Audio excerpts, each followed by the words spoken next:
Hai kelas Yudhistira. Nah, sekarang kita mau belajar matematika tentang faktor bilangan. Oke. Nah, kemarin kita sempat membahas ya, kalau faktor bilangan itu erat kaitannya dengan pembagian. Tuh.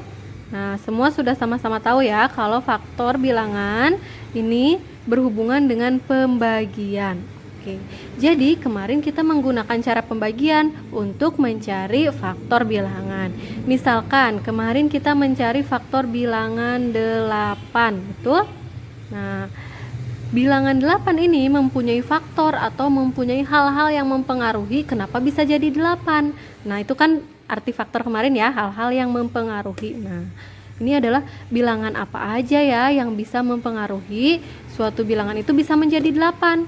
Nah, caranya adalah dengan pembagian. Kita lihat, 8 ini bisa dibagi dengan berapa aja supaya hasilnya bilangan asli. Oke, supaya lebih gampang kita mulainya dengan dibagi 1. Kenapa dibagi 1 dulu? Karena semua bilangan itu bisa dibagi dengan 1. Kita buktikan ya, 8 bisa dibagi 1.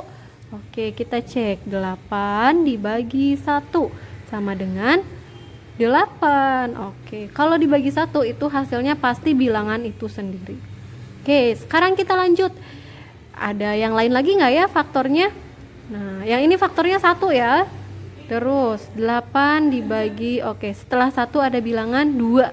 Kita cobain dibagi 2. Bisa nggak ya?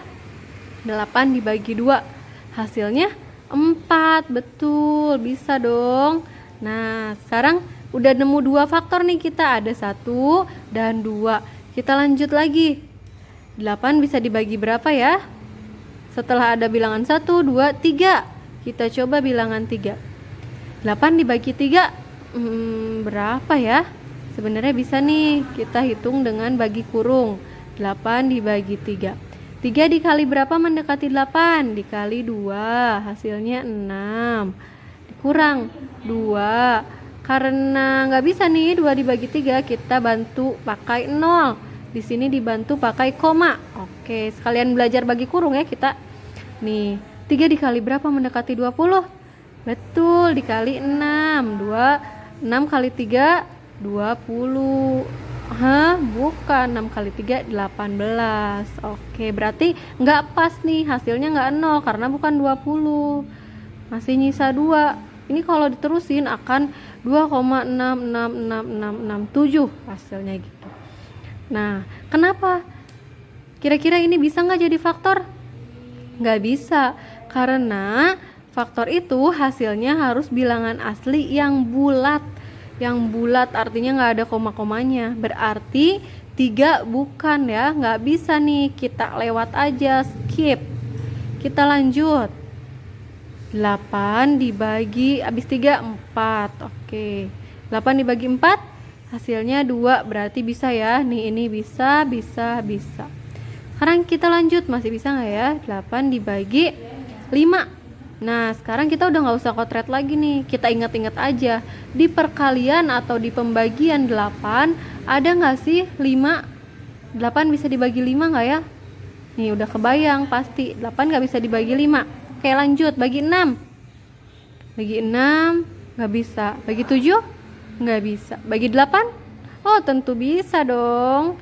Kalau kita punya permen 8, dibagiin ke 8 orang, pasti bisa. Hasilnya adalah 1. Nah, oke, sampai sini ini bener ya. Kira-kira kita perlu nggak nih 8 dibagi 9?